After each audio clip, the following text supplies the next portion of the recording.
Hey everybody, what is going on? My name is Raven and welcome back to my channel. Now today we're going to be talking about the famous Dr. Kervorkian. Yes, you heard that right. The famous doctor who was publicly known as the physician who helped terminally ill patients right to die by physician-assisted suicide. He has assisted at least 130 patients to that right of dying, and that's what he viewed it. Dying is not a crime. Therefore, with helping so many patients, he was given the name Dr. Death. So get this, you guys.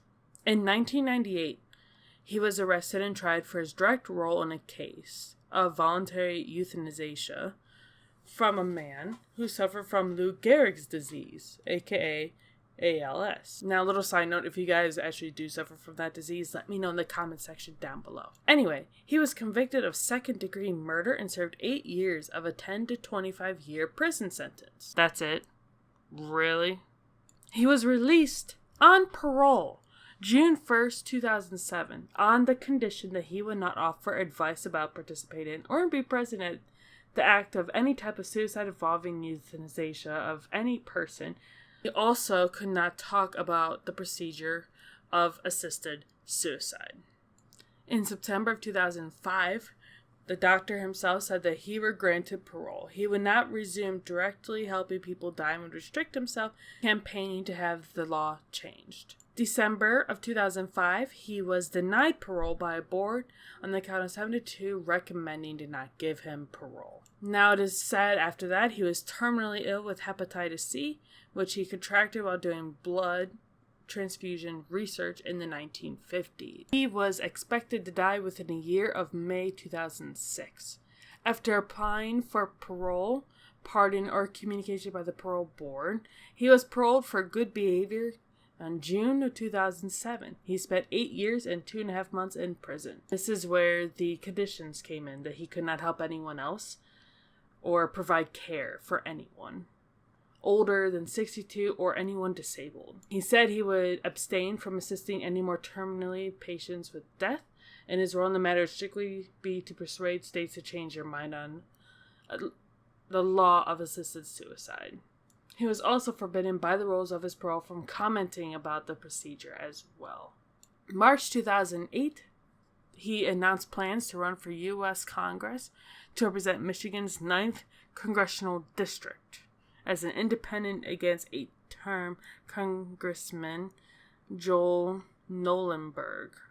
He was a Republican. Obviously, the race garnered national attention due to Democrats targeting the historically Republican district. Now, I'm not really going to get into this whole political thing, but because he said he wanted to run in the race, that's why they're mentioning all this stuff. Dr. Kervorkian received 8,987 votes, which is 2.6% of the vote of that state in the election. So Peters, a Democrat, won. The fact that he helped over 130 people die and they just let him out. What do you guys think? I think to an extent that if someone feels like they want to die because they don't want to fight anymore and they're doing things the right way medically, do you guys think that's okay? Let me know. He suffered, now we're back to Dr. Kervorkian here. He suffered kidney problems for years. He was diagnosed with liver cancer, which may have been caused by the hepatitis C he was diagnosed with. He was hospitalized in May of 2011 with kidney problems and pneumonia. His condition grew rapidly worse and he died from thrombosis in June of 2011, 8 days after his 83rd birthday. According to his attorney, there were no artificial attempts to keep him alive and his death was painless. For those that did not know, he did do all of these assisted suicides in a van.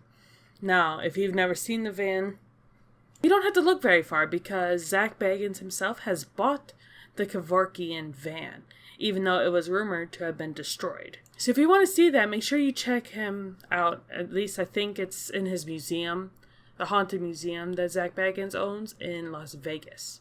I know current events are kind of dwindling things right now. While things may be looking like they're kind of starting to get back to normal, it's still a little scary out there. So make sure you guys are staying safe. Whatever that means for you. If you are the type of person that just wants to get back to normal, just keep in mind if you do not feel well, or if you're around someone that does not feel well, just stay home, okay? So I'm actually going to leave this video here. If you liked it, make sure to hit the like button before you go. And if you're new here and have not subscribed yet, please do so. Show support for the channel and help me grow. And I will see you on the next video. Bye!